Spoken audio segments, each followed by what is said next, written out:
연방 정부가 망명 신청자와 인도적 보호 프로그램 참가자에게 발급되는 취업허가 유효 기간을 기존 5년에서 18개월로 대폭 단축했습니다.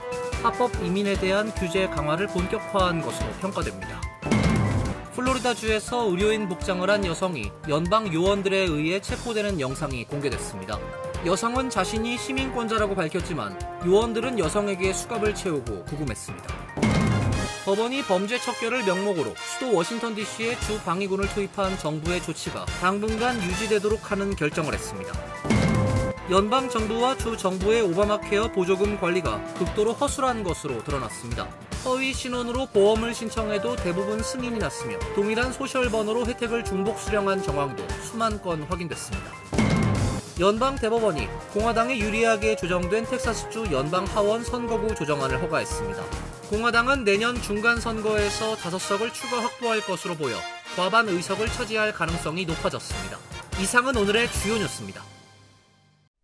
시청자 여러분 안녕하십니까? KBN 뉴스입니다. 연방 정부가 망명 신청자와 인도적 보호 프로그램 참가자에게 발급되는 취업허가 유효 기간을 기존 5년에서 18개월로 단축하는 새로운 정책을 발표했습니다. 바이든 행정부 시절 완화된 규정을 뒤집는 것으로 합법 이민에 대한 규정 강화를 본격화한 것으로 평가되고 있습니다. 정부가 망명 신청자와 인도적 보호 프로그램 참가자에게 발급되는 취업허가 유효 기간을 기존 5년에서 18개월로 단축하는 새로운 정책을 발표했습니다. 이번 조치는 바이든 행정부 시절 완화된 규정을 뒤집는 것으로 합법 이민에 대한 규제 강화를 본격화한 것으로 평가됩니다. 새로운 정책은 이 같은 정책을 오늘부터 접수된 노동허가 신규 신청 및 갱신 신청, 신청 후 현재 심사 절차에 계류 중인 건에 적용됩니다. 조지프 에들로 이민서비스국 국장은 망명 등을 신청한 외국인 이주자가 취업허가를 더 자주 갱신하도록 함으로써 정부가 그들에 대한 검증 기회를 더 많이 갖도록 하자는 차원에서 이 같은 결정을 했다고 설명했습니다. 취업허가 단축은 수십만 명의 합법적 취업 이민자에게 영향을 줄 것으로 예상됩니다. 특히 육가공 업체나 요양시설 등 난민과 망명 신청자 노동력에 의존하는 산업에서 인력난이 심화할 수 있다는 우려가 제기되고 있습니다. 이민 옹호 단체들도 강하게 반발했습니다. 망명 신청자 옹호 프로젝트의 콘치타 크루즈 공동대표는 취업허가 기간 단축은 모두에게 해롭다며 갱신 적체가 늘어나 이민자와 고용주, 지역사회 모두 피해를 볼 것이라고 비판했습니다. 앞서 트럼프 대통령은 워싱턴 DC 주 방위군 총격 사건 직후 제3세계 국가로부터의 이민을 영구 중단하겠다고 밝히며 합법 이민자에 대한 역이민을 주장한 바 있습니다. 정부는 여행 금지 대상 국가를 확대하는 방안도 검토 중에 있습니다. 플로리다주에서 의료인 복장을 한 여성이 연방 요원들에 의해 체포되는 영상이 공개됐습니다. 여성은 자신이 시민권자라고 외쳤지만 요원들은 여성에게 수갑을 채우고 구금했습니다. 정부의 불체자 체포 작전이 광범위하게 펼쳐지고 있는 가운데 또 시민권자가 이민 당국에 체포되는 사건이 발생했습니다. 마이애미 헤럴드에 따르면 사건은 지난 수요일 오전 9시 15분경 플로리다 키 라르고의 핑크 플라자 앞에서 발생했습니다. 기자가 촬영한 영상에는 의료용 스크럽 복장을 한 여성이 IC, CBP, 국경순찰대 요원들에 의해 흰색 토요타 코롤라 차량에서 끌려 나오는 모습이 담겨져 있습니다. 체포 당시 여성은 자신은 시민권자라며 도움을 호소했습니다. 촬영된 영상에서도 여성의 외침이 들립니다. 여성은 요원들에 의해 SUV 차량에 태워졌지만 10여 분 후 풀려난 것으로 확인됐습니다. CBP는 해당 여성은 불법 이민자인 남자친구의 차를 운전하고 있었으며 단속 요원들이 반복적으로 신원 확인을 요구했지만 명령을 거부해 강제로 체포했다고 밝혔습니다. 신원 확인 후 곧바로 석방했다고 덧붙였습니다. 이민 당국은 이날 플로리다 멀로 카운티 지역 경찰과 함께 키스 지역에서 대규모 불법 이민자 단속 작전을 펼쳤으며 14명의 불체자를 체포했다고 밝혔습니다. 법원이 범죄 척결을 명목으로 수도 워싱턴 DC에 주 방위군을 투입한 정부의 조치가 당분간 유지되도록 하는 결정을 했습니다. 워싱턴 DC의 연방항소법원 재판부는 어제 주 방위군 병력의 주둔을 당분간 허용하기로 결정했습니다. 지난달 20일 연방지방법원 재판부가 내린 결정을 뒤집은 것입니다. 1심 재판부는 트럼프 행정부가 주 방위군을 배치하는 것이 행정 절차법에 위배될 가능성이 크다고 판단했습니다. 워싱턴 DC의 관할권 내 자치권 행사가 회복할 수 없을 정도로 훼손됐다며 주 방위군 배치 및 배치 요청을 금지한다고 명령했습니다. 다만 정부에 항소 기회를 주기 위해 명령 이행을 12월 11일까지 보류한 바 있습니다. 항소 법원은 결정 역시 본안 판결이 아니며 해당 사안을 충분히 검토할 시간을 확보하기 위한 것이라고 명령서에 적시했습니다.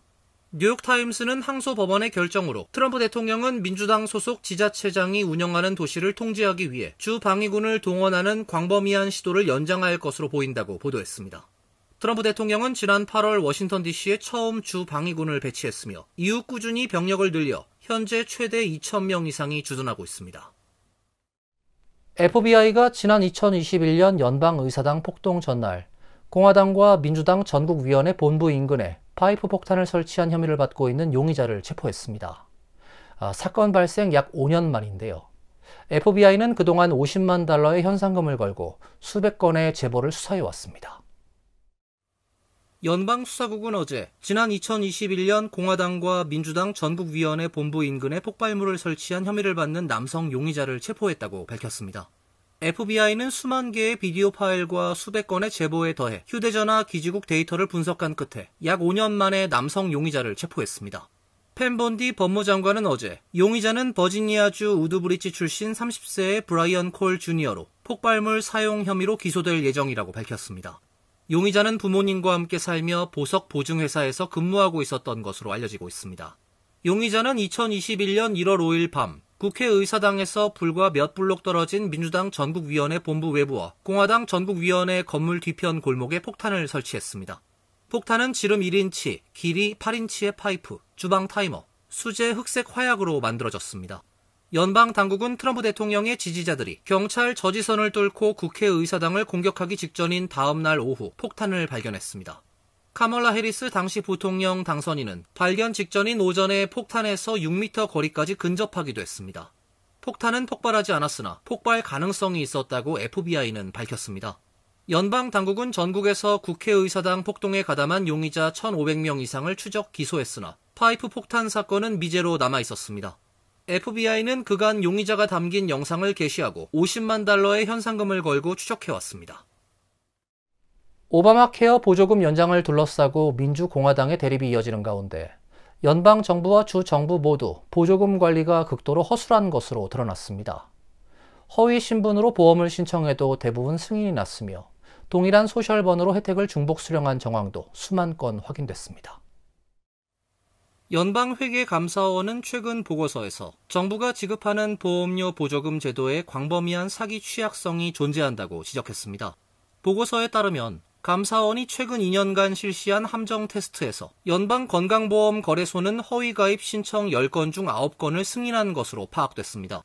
중저소득층의 보험료 부담을 덜기 위해 보험료 일부를 세액공제 형태로 선지급하는 제도이지만 허위 신원 검증 부실이 반복되고 있다고 지적했습니다. 실예로 지난 2024년 감사원은 허위 신원 4명의 명의로 보험을 신청했고 연방 메디케어, 메디케이드 서비스국은 이들에게 매월 2,350달러의 보조금을 지급한 것으로 나타났습니다. 당시 소셜번호, 시민권, 소득증빙을 제출하지 않았음에도 가입이 그대로 유지된 사례도 확인됐습니다. 올해 조사에서도 허위 신원 20명 중 18명이 지난 9월 기준 여전히 보험 적용 상태였으며 이들에게 지급된 보조금은 한 달에 $10,000를 넘었습니다. 회계감사원은 전체를 대변하는 사례는 아니지만 제도 운영의 구조적 취약성을 보여주는 상징적 장면이라고 평가했습니다. 보고서는 소셜번호 중복 사용과 무단 가입 변경 문제 역시 심각하다고 우려했습니다.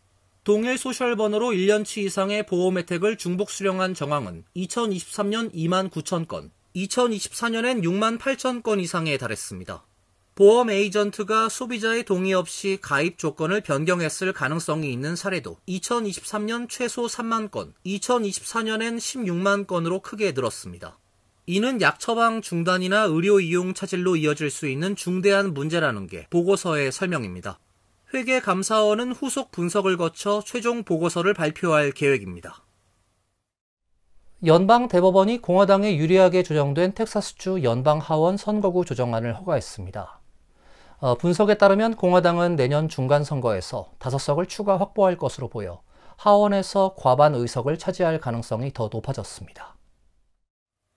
연방 대법원은 어제 텍사스 주 정부의 긴급 요청을 수용해 하원 선거구 조정안 사용을 허가했습니다. 보수 성향 대법관 6명은 찬성, 진보 성향 대법관 3명은 반대했습니다.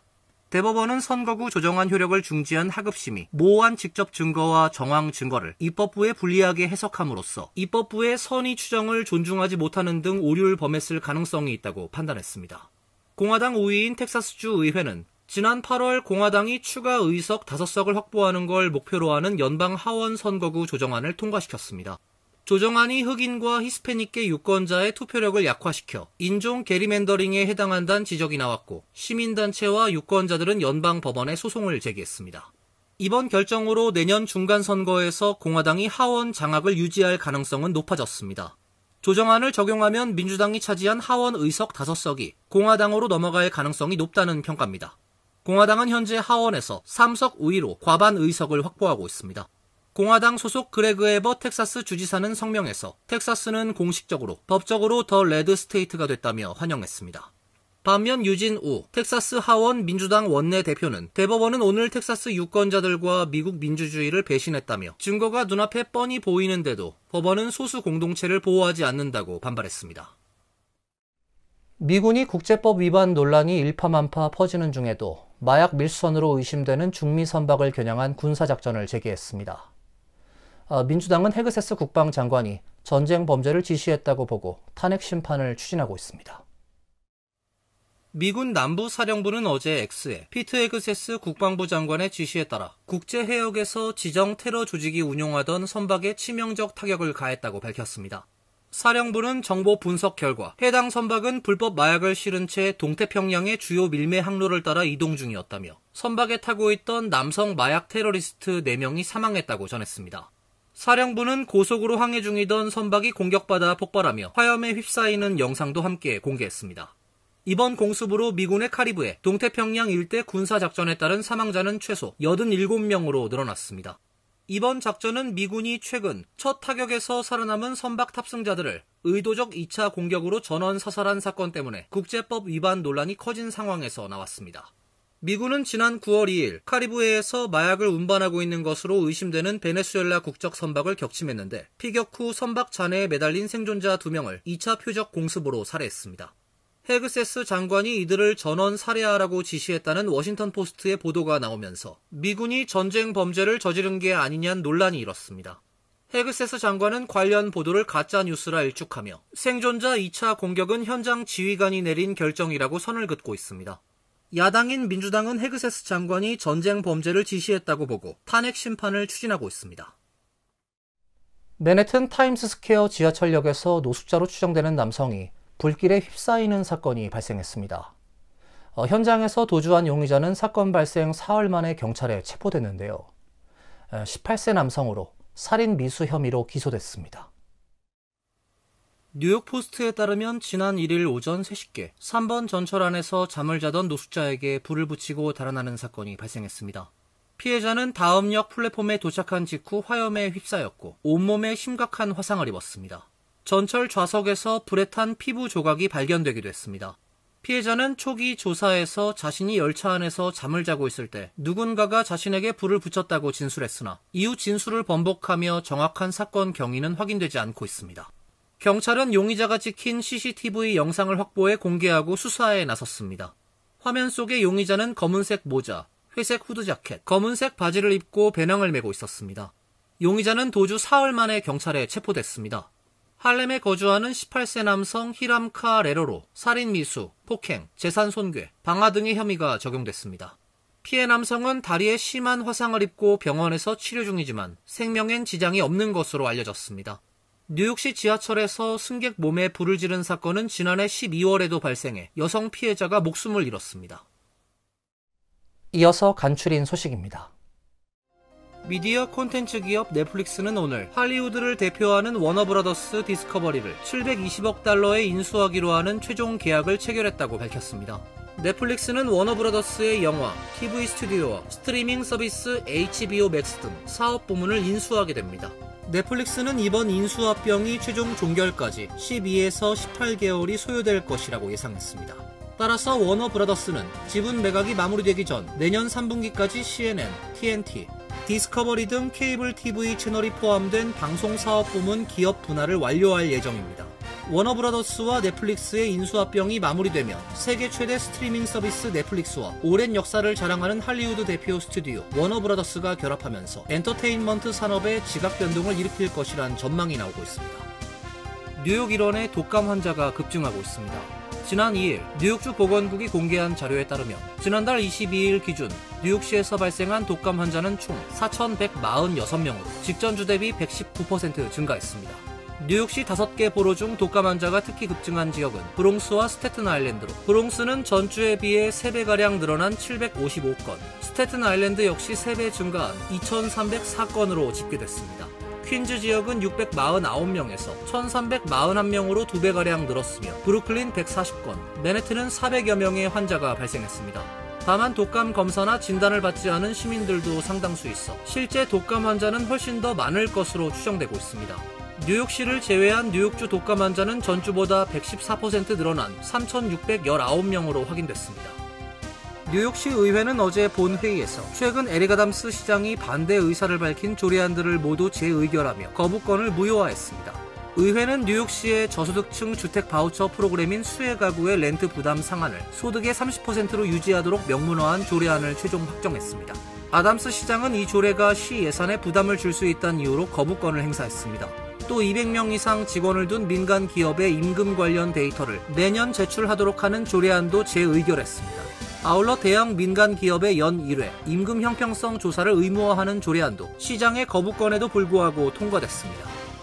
뉴저지 유니온시리에서 $9,000만 메가밀리언 잭팟 당첨자가 나왔습니다.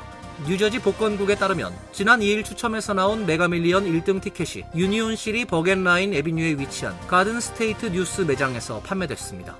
1등 당첨자는 아직 확인되지 않았지만 당첨자는 현금 옵션 선택 시 일시불로 약 $4,200만 수령하거나 30년에 걸쳐 $9,000만 전액을 수령할 수 있습니다. 티켓 판매점은 $3만 보너스를 받게 됩니다. 2018년 이후 뉴저지에서 메가밀리언 잭팟 티켓이나 파워볼 잭팟 티켓이 판매된 것은 이번이 8번째입니다. 환율과 증권 소식입니다.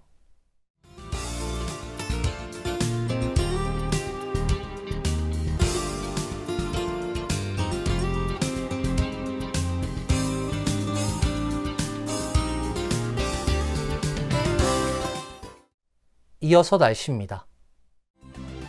내일은 지역에 따라 눈 또는 비가 내리는 흐린 날씨가 예상됩니다. 낮 최고 기온 42도, 섭씨 6도, 밤 최저 기온 35도, 섭씨 2도로 예상됩니다. 일요일도 구름이 많은 흐린 날씨가 이어지겠습니다. 다음 주 월요일은 맑고 화창한 날씨가 예상됩니다. 이상으로 KBN 뉴스를 마칩니다. KBN과 함께 즐거운 시간 되시길 바랍니다. 동부 최대 한인방송 KBN이 제작하는 KBN 뉴스는 웹사이트 mykbn.com 그리고 유튜브와 페이스북에서 다시 보실 수 있습니다. 좋아요, 구독, 알림 설정은 뉴스 제작에 큰 도움이 됩니다.